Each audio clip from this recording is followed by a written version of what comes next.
Hello everyone, welcome to home science classes. Home science classes में आपका स्वागत है। कैसे हैं आप? आशा करती हूँ अच्छे होंगे, खुश होंगे, मस्त होंगे और पढ़ाई कर रहे होंगे। तो आपको पता ही है कि हमारी चर्चा चल रही है हेल्थ साइंस पर। हेल्थ साइंस में हमने कल क्या डिस्कस किया था? तो कल हमने बात किया था कूड़ा पर, यानी कि कचरा क्या है या फिर अपशिष्ट पदार्थ क्या है, इनका प्रबंधन कैसे किया जाए। और इसी में हमने देखा था सूखा कचरा, गीला कचरा क्या है, हॉस्पिटल में उपयोग किए जाने वाले तमाम प्रकार के डिब्बों के बारे में चर्चा किया था। कूड़ा करकट निकलता कहाँ से है, हमने इस पर चर्चा किया था।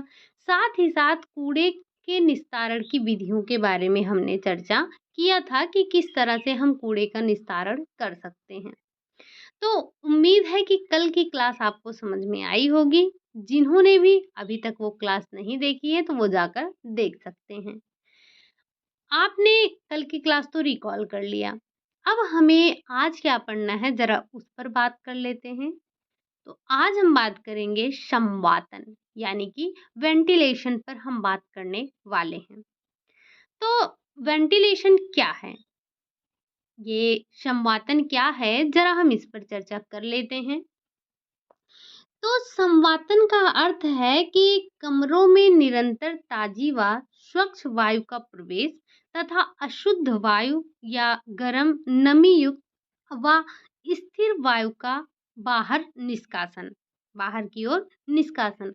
कहने का मतलब ये है कि जब आपके कमरे में शुद्ध वायु अंदर आए और कमरे की अशुद्ध वायु बाहर जाए तो वही कहलाता है संवातन। अब संवातन को समझने के पहले हमें थोड़ा-सा वायु के बारे में समझना चाहिए। तो आपको पता है कि वायु मनुष्य की सबसे आवश्यक चीज़ है। यानी कि जल के बिना तो आदमी कुछ दिन, 1 दिन 2 दिन रह सकता है, या भोजन के बिना तो कई दिन तक रह सकता है, लेकिन वायु के बिना नहीं रह सकता। बिना वायु के वो कुछ ही क्षण में उसकी मृत्यु हो जाएगी। अब वनस्पति जीवों के लिए भी क्या है, ये इम्पोर्टेंट है। वायु रहित स्थान पर कोई भी जीव जंतु, कोई भी वनस्पति नहीं रह सकता है। तो ये वायु हमारे लिए कितना इम्पोर्टेंट है, हम इसके बारे में पहले ही पढ़ चुके हैं। जरा हम अब वायु मंडल में जो गैस है उसके संगठन की बात कर लेते हैं। वायु का संगठन क्या है, जरा हम इस पर बात कर लेते हैं। तो आपको पता है कि ये जो वायु है कोई तत्व नहीं, ये तमाम प्रकार की गैसों का मिश्रण होता है। इसमें कई प्रकार की गैसें मिली होती हैं। हमें वही समझना है कि कौन सी गैस कितने प्रतिशत पाई जाती है। तो ज़रा हम बात करते हैं वायुमंडल में पाई जाने वाली ऑक्सीजन गैस की। ऑक्सीजन गैस, ये वायु को ये मनुष्य के लिए प्राणदायिनी, जीवनदायिनी होती है। कौन? ऑक्सीजन। कितने प्रतिशत होती है? तो ये 20.95% होती है। जीवनदायिनी होने के बाद भी वायुमंडल में इसकी जो मात्रा है वो कम है। इसका कारण क्या है? इसका कारण ये है कि ये बहुत ही ज्वलनशील गैस है। वस्तुओं के जलने में ये सहायता करती है, और एक डिब्बे में ऑक्सीजन गैस भरकर यदि उसमें किसी वस्तु को डाल दिया जाए तो वो क्या होगी? वो जलकर भस्म हो जाएगी। ये स्वादहीन, रंगहीन गैस होता है, और इसकी ज्वलनशीलता के कारण ही जो वस्तुएँ होती हैं, वो जलती हैं। आपको पता है कि जलने में ऑक्सीजन की सहायता होती है, बिना ऑक्सीजन के कोई चीज़ जलती नहीं है। आप अगर जैसे कोई दीपक जलाकर रख दीजिए और उसके ऊपर कोई ऐसा डिब्बा रख दीजिए। डिब्बा क्या, आप देखेंगे कि कुछ लोगों को आपने देखा होगा जलती हुई माचिस की तीली अपने मुँह में रख लेते हैं। कैसे रख लेते हैं भाई? जल नहीं जाएँगे वो। तो वो अपने मुँह में डाले और उन्होंने मुँह बंद किया, ऑक्सीजन नहीं मिल पाया, तीली अपने आप बुझ गई। तो ये जो ऑक्सीजन होती है ये ज्वलन में सहायक होती है। जब कोई वस्तु ऑक्सीजन के साथ जलती है तो उसे ज्वलन क्रिया कहते हैं, और इससे ऊर्जा और कार्बन डाइऑक्साइड गैस उत्पन्न होती है। श्वास द्वारा जब ये गैस हमारे फेफड़े में जाती है तो कार्बन के रूप में जो उत्पन्न गंदगी है, गंदगी को जलाकर कार्बन डाइऑक्साइड के रूप में ये परिवर्तित कर देती है, जिसे हम बाहर निकालते हैं और ऑक्सीजन को अंदर लेते हैं। अगली जो गैस है वो है हमारी नाइट्रोजन गैस। ये जो नाइट्रोजन गैस है, ये क्या है? तो ये ऑक्सीजन भले ही हमारे लिए प्राणदायिनी है, लेकिन अन्य गैसों और नाइट्रोजन गैस की भी कम महत्व नहीं है। बल्कि जो नाइट्रोजन गैस है, नाइट्रोजन गैस की मात्रा ऑक्सीजन की अपेक्षा अधिक ना होती, तो निश्चित ही रूप से ये जो प्राणदायिनी गैस है हमारी ऑक्सीजन, ये हमारे लिए प्राण घातक बन जाती। वो भी रंगहीन, स्वादहीन और गंधहीन होती है। पृथक से इस गैस का कोई विशेष महत्व नहीं है। ना तो ये स्वयं जलती है और ना ही किसी वस्तु को जलाने में सहायक होती है। लेकिन ऑक्सीजन गैस की तीव्रता को कम करने का गुण इसमें पाया जाता है। तो ये वायुमंडल में अधिक है, तो इसीलिए ऑक्सीजन हमें जला नहीं पा रही है। नहीं तो ये हमें जो प्राणदायिनी है, ये हमारे प्राण को हरने वाली गैस बन जाती। क्या बन जाती? ये हमारे प्राण को लेने वाली गैस बन जाती। नाइट्रोजन गैस पानी में बहुत ही कम घुलनशील है और वो अपने स्वरूप को परिवर्तित करने के गुण के कारण ठोस रूप में भी बदल जाती है। कुछ पेड़-पौधे इनको ग्रहण कर लेते हैं, इनसे ये प्रोटीन के रूप में बदल जाते हैं, जो कि भोजन का एक आवश्यक तत्व होता है। क्या? प्रोटीन। ठीक? अगली बात करेंगे हम कार्बन डाइऑक्साइड की। कार्बन डाइऑक्साइड कितना पाया जाता है? तो 0.03% पाया जाता है।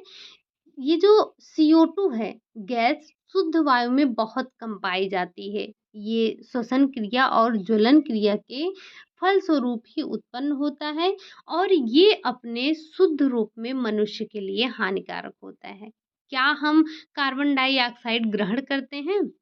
ज़रा एक दिन और मैंने ये प्रश्न पूछा था तो शायद मुझे एक ही आंसर आया था। आज दोबारा से पूछ रही हूँ कि जो रोटी फूलती है, तो रोटी फूलने पर उसमें से कुछ गैस निकलता है। ज़रा उस गैस का नाम बताइएगा कि वो गैस कौन-सी होती है?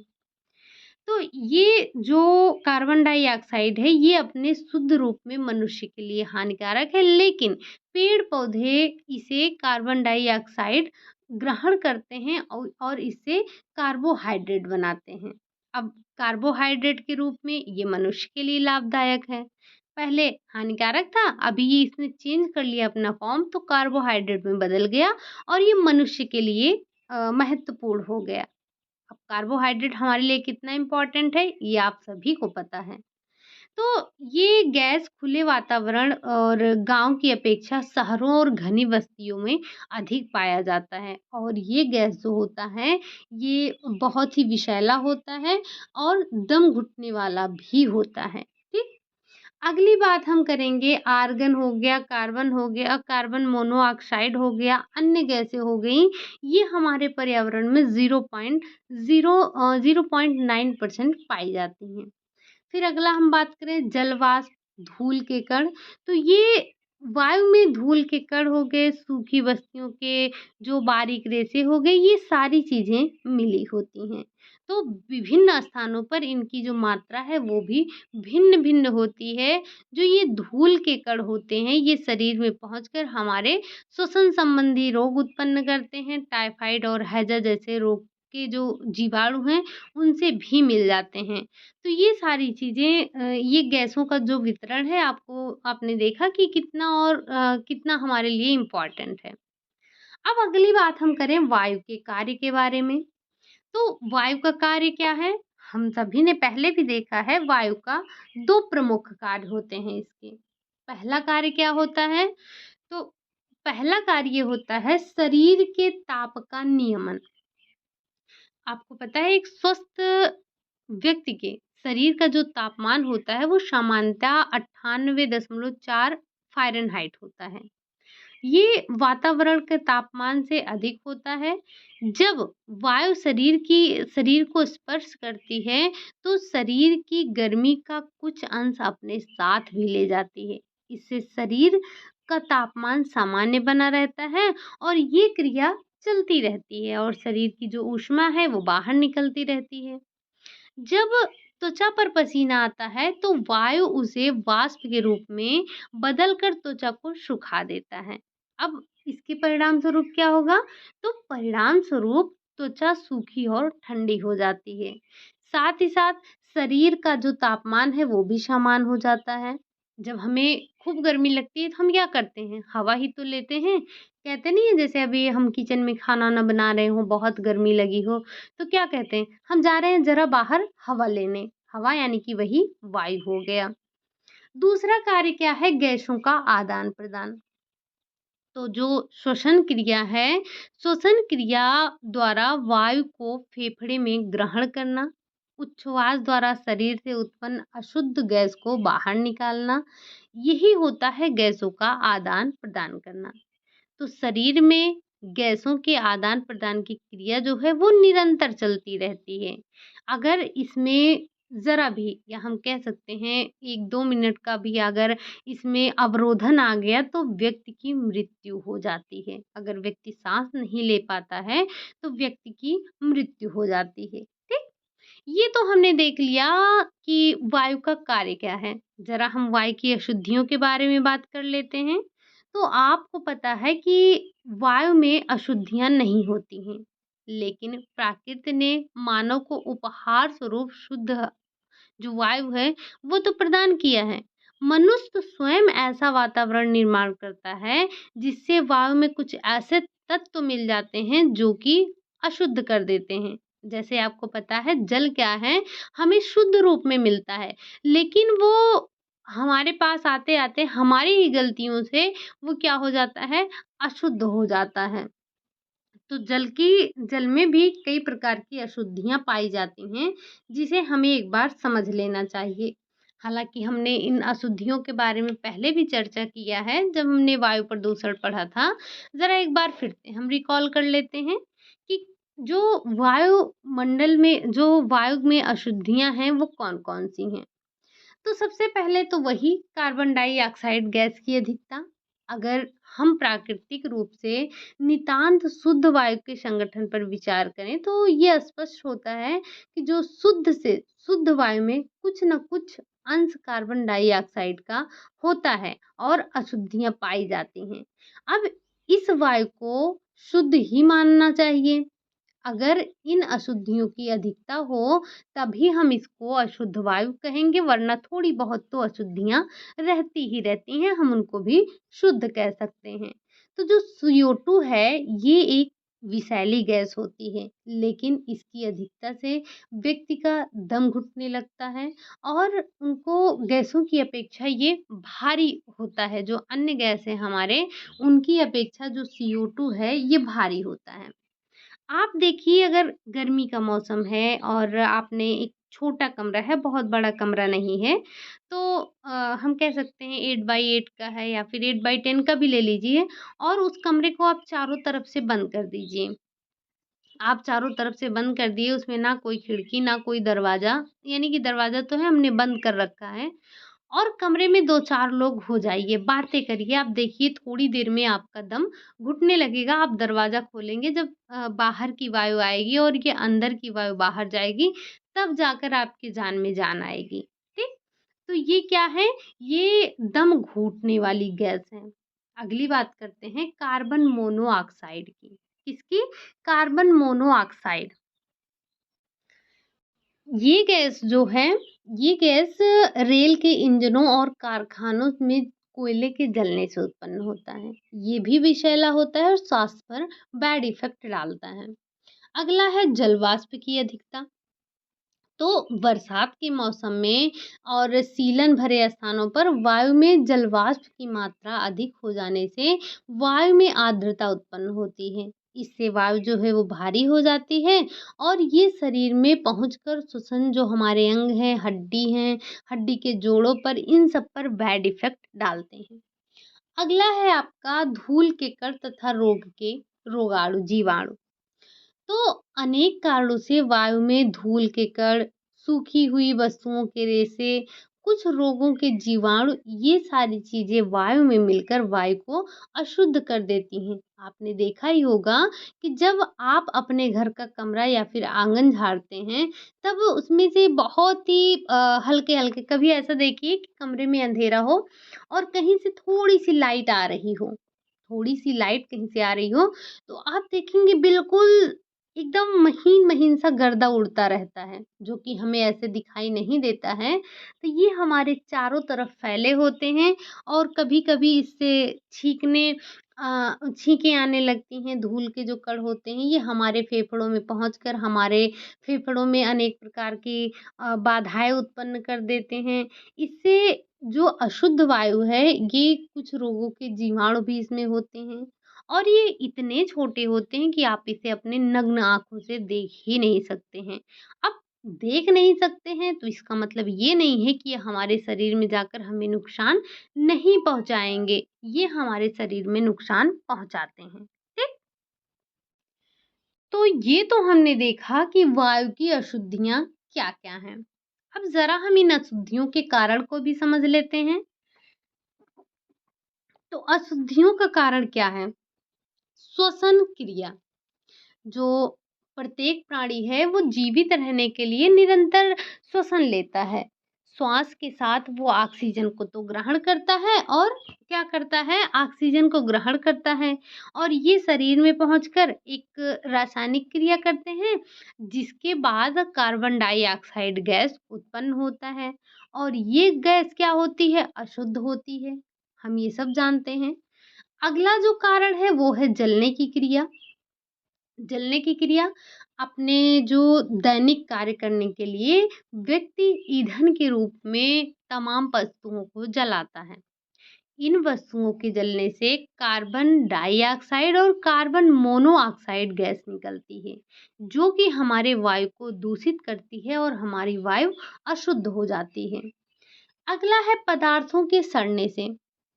सड़े गले खाद्य पदार्थ जैसे कूड़ा करकट हो गया, मृत जीवों की सड़ी लाशों से कार्बन डाइऑक्साइड, अमोनिया, हाइड्रोजन, ये तमाम प्रकार के विषैले गैस जो होते हैं वो उत्पन्न होते हैं और जब ये वायु में मिलते हैं तो वायु को अशुद्ध करते हैं और हम यही अशुद्ध वायु जब ग्रहण करते हैं तो हमारे स्वास्थ्य पर हानिकारक प्रभाव पड़ता है और हमें तमाम प्रकार के रोग होते हैं।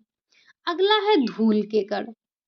तो वातावरण में विभिन्न कारणों से फैलने वाले जो धूल के कण हैं, ये भी वायु को अशुद्ध कर देते हैं। अत्यधिक धूल युक्त वायु से दम घुटने लगता है, फेफड़े को हानि पहुंचती है। अगला है रोग के रोगाणु। ऐसे व्यक्ति के श्वसन द्वारा वाकफ हो गया मल-मूत्र के रूप में उसके शरीर से जो गंदगी निकलती है, अगर उसका उचित विधि से निष्कासन या फिर विसंक्रमण नहीं किया जाता है, तो उनसे रोगों के रोगाणु उड़कर वायु में जाते हैं और वायु को अशुद्ध कर देते हैं और वही अशुद्ध वायु हम ग्रहण करते हैं और हमें रोग हो जाता है। धुएँ के द्वारा अगर हम बात करें तो नगरों और महानगरों की वायु गाँव की अपेक्षा अधिक दूषित होती है।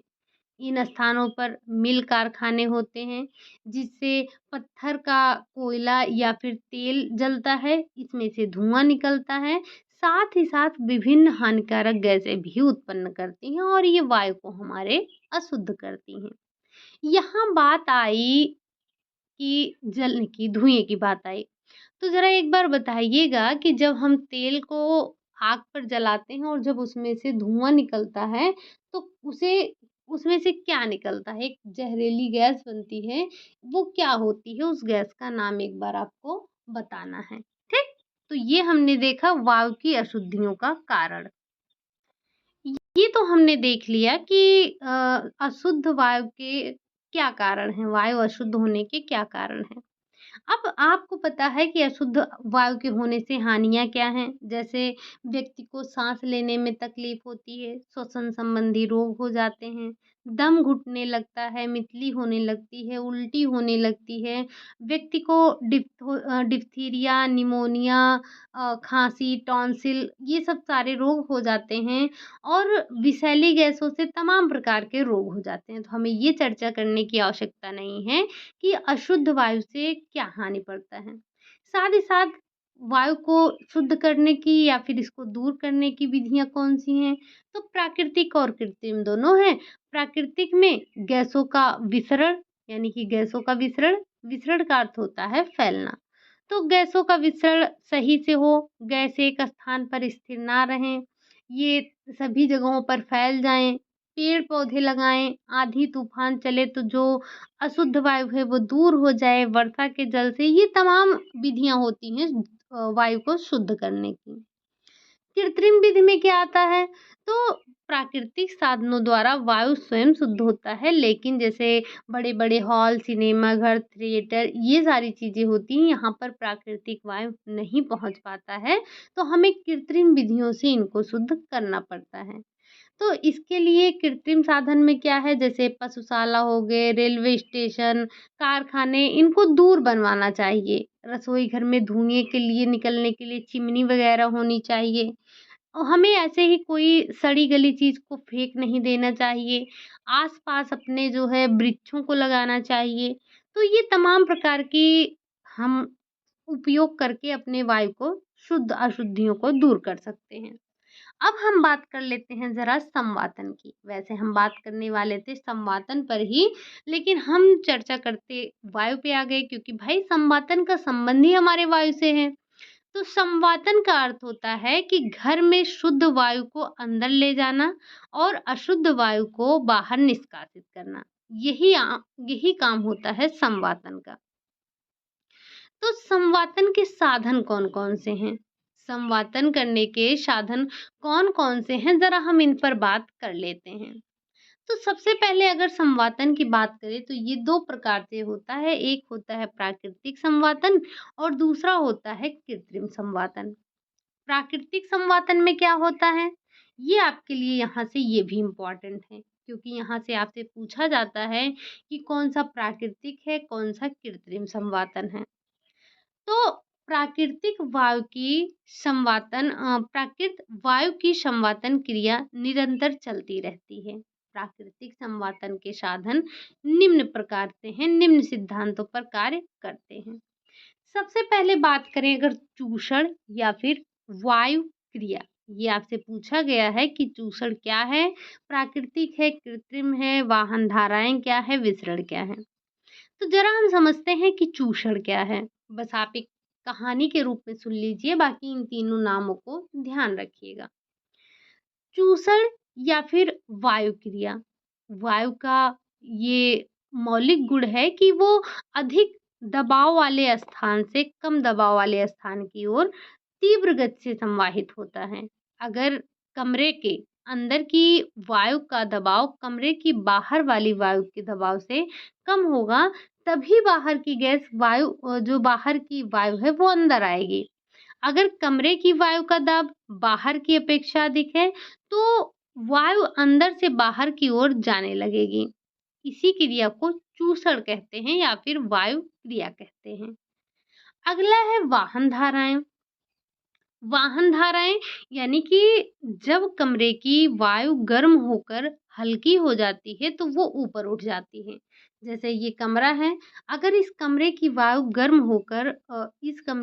गर्म होकर हल्की हो जाएगी, हल्की गैस कहाँ रहती है? ऊपर रहती है। हल्की हो जाएगी तो ऊपर उठ जाती है। उसके द्वारा रिक्त स्थान को घेरने के लिए बाहर से शुद्ध वायु तथा ताज़ी हवा अंदर आती है। जैसे जो हल्की वायु कमरे में थी वो ऊपर हो गई और जो बाहर की वायु थी वो अंदर आ गई। ठीक? ये क्या हुआ? ये अंदर आती है जिससे कमरे का जो तापमान है वो शीतल हो जाता है। अब यही वाहन धाराएँ कहलाती हैं। ये तापमान के अंतर के कारण उत्पन्न होती हैं। यदि कमरे में आमने-सामने खिड़की, दरवाजे छत के पास कोई रोशनदान हो, तो ये वाहन धाराएँ निरंतर प्रवाहित होती रहती हैं। और यदि कमरे के आमने-सामने खिड़की हो तो। तो ये निरंतर प्रवाहित होती रहती हैं और वहाँ की जो अशुद्ध वायु है वो बाहर निकलती है। जैसे ये आपके पास कमरा है, अगर ये कमरा है और इस कमरे में आमने-सामने यहाँ खिड़की है, यहाँ पर रोशनदान लगा है, दरवाज़ा है, तो अगर सारी चीज़ें आपके पास हैं तो जो वायु है वो आती-जाती रहेगी, यानी कि जो गर्म वायु है वो बाहर जाती रहेगी, जो अंदर की वायु है वो जो बाहर की वायु है वो अंदर जाएगी शुद्ध वायु, और जो कमरे की अशुद्ध वायु है वो बाहर निकल जाएगी। तीसरा है विसरण। विसरण का अर्थ ही होता है फैलना, ये हम सबको पता है। तो विसरण का अर्थ होता है फैलना। विसरण के विषय में आपको पहले ही समझ में आ चुका है।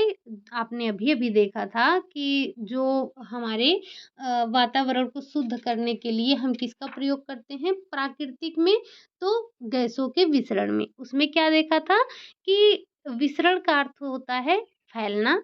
गैसों गैस एक स्थान से दूसरे स्थान पर जाती हैं, वो स्थिर नहीं रहती हैं। और वो स्वतः ही एक स्थान से दूसरे स्थान पर फैल जाती हैं, तो शुद्ध वायु भरी होती है, लेकिन जब वह अशुद्ध वायु हो जाती है तो हल्की होकर ऊपर उठती है और ऊपर उठने के बाद निकल जाती है और नीचे जो जगह बची वहाँ पर शुद्ध वायु आकर भर जाती है। ये क्रिया निरंतर चलता रहता है, इसमें कोई बाधा उत्पन्न नहीं होता है। तो आपने विसरण के बारे में पहले ही समझ लिया कि विसरण क्या था। ठीक? तो ये हमने देखा चूषण विधियों में हम बात कर रहे हैं विसरण की, ठीक? तो ये तो आपने देखा विसरण। जब कमरे की वायु शुद्ध होकर अशुद्ध होकर गर्म और हल्की होती है तो विसरण की क्रिया प्रारंभ हो जाती है और अशुद्ध वायु वही ऊपर उठी, रोशनदान से निकली, शुद्ध वायु खिड़की से आई, कमरे में फैल गई। तो कमरे में फैली कैसी? शुद्ध वायु। ये जैसे कमरे में पहले वायु भरी थी, ये अशुद्ध हुई, ऊपर उठी, रोशनदान के माध्यम से बाहर गई, खिड़की से शुद्ध वायु अंदर को प्रवेश करी और ये जो खाली जगह था वहां पर आकर गैस ने अपना स्थान ले लिया। ठीक? और शुद्ध वायु जो अपेक्षाकृत भारी होती है वो खिड़कियों या फिर दरवाजे जो बने हैं उससे अपना स्थान यहाँ पर ले ली। ठीक? तो ये तो हमने देखा कि संवातन के साधन में जो प्राकृतिक संवातन है वो, जिसमें हमने 3 की बात की, चूषण, वाहन और विसरण। इन तीनों को आप ध्यान रखिएगा, पूछा जाता है कृत्रिम और प्राकृतिक के बारे में। अब आगे हम चर्चा कर लेते हैं कृत्रिम संवातन की। कृत्रिम संवातन क्या है? तो संवातन के प्राकृतिक साधन गर्म देशों के लिए ही उपयोगी होते हैं। जो शीत प्रधान देश हैं, शीत प्रधान देशों में खिड़की दरवाजे खोलकर रखना बहुत ही कठिन होता है। तो ऐसे स्थानों के लिए आप कृत्रिम साधनों का उपयोग करेंगे।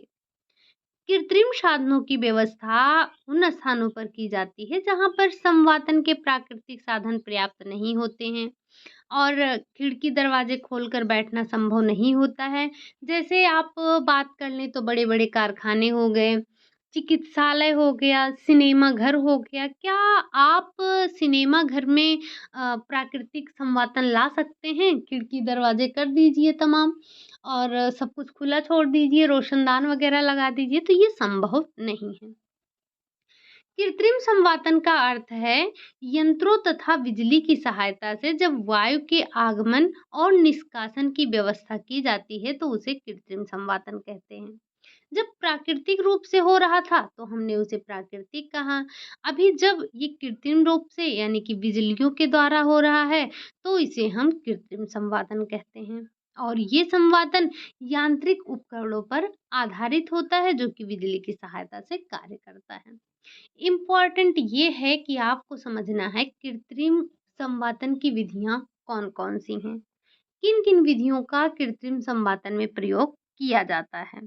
तो हम थोड़ी-सी उनकी चर्चा कर लेते हैं। अब ये विधियां मुख्य रूप से 4 ही होती हैं। 4 कौन-कौन सी? निर्वात, प्लीनम, मिश्रित, वातानुकूल। अब एक-एक पर हम थोड़ी-सी चर्चा कर लेते हैं। बस ये हमारा टॉपिक समाप्त हो जाएगा। सबसे पहले हम चर्चा कर लेते हैं कि ये निर्वात विधि क्या है, यानी कि जिसे आप एग्जॉस्ट सिस्टम कहते हैं। तो निर्वात में क्या होता है? इस विधि में निर्वात पंखे यानी कि जो एग्जॉस्ट फैन है उसका प्रयोग करते हैं, जो कमरे की अशुद्ध वायु को बाहर निकालते हैं, जिससे उनके स्थान पर शुद्ध और ताजी वायु का आगमन होता है। अब इनका प्रयोग करते कहाँ हैं? तो जैसे अस्पताल हो गया, प्रयोगशाला हो गई, रासायनिक उद्योग हो गए, इन सब में ऐसी विधियों का प्रयोग करते हैं जहाँ रासायनिक गैस, दूषित वायु और जो दुर्गंध है वो शीघ्र ही एकत्र हो जाता है। इसका सबसे अच्छा उदाहरण आपने देखा होगा, आपकी किचन में लगा होगा। तो किचन में हम इस विधि का प्रयोग करते हैं। अगर हम बात करें प्लीनम विधि की, तो ये प्लीनम सिस्टम क्या है? ज़रा हम इस पर चर्चा कर लेते हैं। तो इस विधि में जो प्लीनम सिस्टम है, इस विधि के अंतर्गत बिजली के साधारण पंखे का ही प्रयोग किया जाता है। इससे कमरे की जो वायु है, वो अधिक गतिशील होने लगती है, जिससे जो शरीर का पसीना और नमी है, वो वाष्प बनकर वाष्पभूत हो जाता है और शरीर को शीतलता और आनंद देता है। अब ये विधि वहीं अपनाई जा सकती है जहाँ पर बिजली की सुविधा हो, अन्यथा व्यक्ति को हाथ से पंखा करके काम चलाना पड़ता है। आप भी जब लाइट गड़बड़ हो जाती है, तो क्या करते हैं? हालाँकि जो शहरों में है उनकी बात छोड़ दी जाए, जो गाँव में है उनको इस समय तो लाइट की बहुत बड़ी समस्या हो रही है। तो ऐसे में आप क्या करते हैं, वो जो हाथ वाली पंखी होती है, उसी को आप चलाते हैं। उसी से आप क्या करते हैं, उसी से हवा लेते हैं, उसी से आपका काम चलता है। और ये बहुत असुविधाजनक और कष्टदायक होता है। आपको सोना है, सोचिए आप एक हाथ से पंखा कर रहे हैं और सो रहे हैं, ऐसा कैसे हो सकता है? आप सो जाएँगे, पसीने से तर-तर हो जाएँगे, जब आँख खुलेगी तभी तो पंखा करेंगे। तो पंखा करते समय ना तो आप कोई कार्य कर पाते हैं और ना ही आप आराम से सो ही पाते हैं। तो ये बड़ी समस्या वाली बात होती है। अगला है मिश्रित विधि। ये जो मिक्स सिस्टम है ये क्या है? तो मिश्रित विधि कोई ऐसी अलग से नई खोजी नहीं आ गई है, कोई नई चीज़ नहीं है। बल्कि जो उपयुक्त आपने 2 विधियाँ देखी ऊपर, चाहे वो निर्वात की बात की जाए या फिर प्लीनम की, इन्हीं दोनों का मिश्रित रूप होता है, मिला-जुला रूप होता है। सार्वजनिक जो विशाल हॉल हैं, सिनेमा हॉल हैं, इन सब में बिजली के साधारण पंखे और निर्वात पंखे दोनों का ही प्रयोग किया जाता है। छत में लगे पंखे वायु को गतिशील बनाते हैं और निर्वात पंखे उस स्थान की वायु को बाहर निकालते हैं। जिन स्थानों पर हजारों व्यक्ति 2-2, 3-3 घंटे बैठते हैं, वहाँ इन साधनों का प्रयोग अगर ना किया जाए, तो वहाँ का वातावरण कुछ ही समय में दम घुटने की स्थिति में उत्पन्न कर देता है। आपने देखा होगा, अगर और सब जगह की छोड़ ही दीजिए। अगर जैसे आपका जो क्लासरूम था, तो वो जहाँ पर आप पढ़ते थे, माना कि 50-60 बच्चे होते थे, लेकिन अगर गर्मी में पंखा ना चलाया जाए, तो आप हाल से बेहाल हो जाते थे। तो वहाँ पर समस्या क्या होती थी कि हम जो जो कार्बन डाइऑक्साइड हम निकाल रहे हैं, वो जा ही नहीं पा रही है। बाहर से शुद्ध वायु आ नहीं रही है और अशुद्ध वायु कमरे में फैलती जा रही है। तो ये हमारा दम घुटने सा हो जाता था, दम घुटने लगता था। तो हम चिल्लाते थे, नहीं बाहर जाना है या फिर फैन चालू कीजिए। तो वही चीज़ें हैं ये। इसी दम घुटने से बचाने के लिए ही ये सारी व्यवस्थाएँ की जा रही हैं। अगला है वातानुकूल विधि। भाई वही एयर कंडीशनिंग सिस्टम। आजकल जो संवातन की कृत्रिम विधि है उसमें ये सबसे प्रमुख विधि आ गई है। ये सब छोड़ दीजिए, ये आ गई है आपकी एसी। तो वातानुकूल विधियों में ये सबसे प्रभावशाली, सबसे लोकप्रिय हो गया है। ये अत्याधुनिक और पर्याप्त संतोषजनक विधि है। इस विधि में कमरे में एक वातानुकूल यंत्र, जिसे हम कहते हैं एयर कंडीशनर, लगा दिया जाता है, जिससे बाहर से आई वायु को कई प्रक्रियाओं से गुजरना पड़ता है। इसके बाद क्या होता है, परिणामतः वायु में उचित तापमान, स्वच्छता, आर्द्रता उत्पन्न हो जाती है और ये यंत्र कमरे की अशुद्ध वायु को खींचकर उसको शुद्ध, शीतल, ग्रहण करने योग्य बनाती है और साथ ही साथ कमरे में प्रवेश करना ये जो शुद्ध वायु है ये कमरे में प्रवेश करता रहता है। अब संवातन की ये विधि बहुत ही आधुनिक और सबसे उत्तम हो गया है। आजकल देखे होंगे कि एसी का बहुत ही मतलब हर घर में एसी लगवाया जा रहा है। लेकिन कहाँ पर? जहाँ लोग थोड़ा संपन्न हैं। संपन्न घरों की बात हो रही है यहाँ पर, गरीब तबके लोग पंखा ही लगा लें वही बड़ी बात है। लेकिन जो थोड़े अमीर तबके के लोग हैं या कह सकते हैं जो आर्थिक रूप से थोड़ा संपन्न हैं, उनके घर में आप देखेंगे तो पंखा यही एसी लगाया जा रहा है। अब महँगा है तो हम जैसे गरीबों के लिए कहाँ हो सकता है। तो अधिक महँगा होने के कारण ये विधि सभी व्यक्तियों के लिए नहीं, जैसे आपने देखा होगा सिनेमा घर वगैरह पे लगाया ही जाता है और व्यक्ति जो हैं इसे लगाते ही हैं। व्यक्ति जो है उसे लगाते ही हैं। तो एसी महँगा होने के कारण हर कोई नहीं लगवा पाता है, लेकिन जो थोड़ा आर्थिक रूप से संपन्न है, आप उनके घरों में देखेंगे तो एसी लगा मिलेगा। तो ये संवातन की कुछ कृत्रिम विधियाँ थी, जिसे हमें ध्यान रखना है। हमने आपको पहले भी बताया कि ध्यान रखिएगा प्राकृतिक में कौन आ रहा है और कृत्रिम में कौन आ रहा है। यहाँ से क्वेश्चन पूछा जाता है आपसे। संवातन क्या है? संवातन का अर्थ बताइए। इसकी साधन कौन-कौन से हैं संवातन के? तो वो हैं कृत्रिम और प्राकृतिक, 2 हैं। प्राकृतिक में आपने 3 देखा, चूसड़, वाहन धाराएँ और विसरण। कृत्रिम में आपने 4 देखा, निर्वात, प्लीनम, मिश्रित और वातानुकूल। साथ ही साथ आपने वायु के बारे में थोड़ा और समझा आज कि वायु का संगठन क्या है। ये जो वायु में गैसें पाई जा रही हैं, वो कौन-कौन सी हैं और इनका कार्य क्या है? तो हमने ऑक्सीजन के बारे में समझा, हमने नाइट्रोजन के बारे में समझा, हमने कार्बन डाइऑक्साइड के बारे में समझा। हमने ओज़ोन, शायद ओज़ोन के बारे में चर्चा नहीं की, लेकिन आपको पता है कि ओज़ोन गैस ऑक्सीजन का ही रूपांतर है, जो कि समुद्र तट या फिर पर्वतीय वायु में पाई जाती है और ये गंधयुक्त होती है, जो कि स्वास्थ्य के लिए बहुत लाभप्रद है और ये गैस अपेक्षाकृत भारी होता है। और हाइड्रोजन गैस की बात करें तो ये जो हाइड्रोजन गैस है, हमने ऊपर अभी देखा था स्टार्टिंग में ही, हाइड्रोजन गैस कहाँ गया हमारा?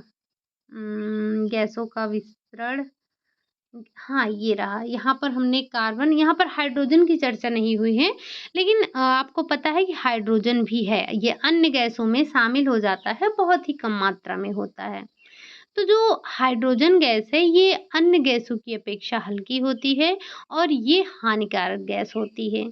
जल वाष्प, आपको पता ही है कि ये जो जल वाष्प है ये 0.04% होता है और ठंडे स्थानों को वायु और सर्दी बरसात के मौसम में इसकी मात्रा जो है अधिक हो जाती है। ये जो जीवाणु होते हैं, जीवाणु के पनपने में सहायक होते हैं और इसी मौसम में बीमारियां अधिक होने का यही कारण है और ये हमारे स्वास्थ्य के लिए हानिकारक होते हैं, हमारे स्वास्थ्य को हानि पहुंचाते हैं। अब चाहे जल प्रदूषण हो, चाहे वायु प्रदूषण हो, चाहे ध्वनि प्रदूषण हो, ये सारी की सारी चीजें हमारे स्वास्थ्य को हानि पहुंचाती हैं।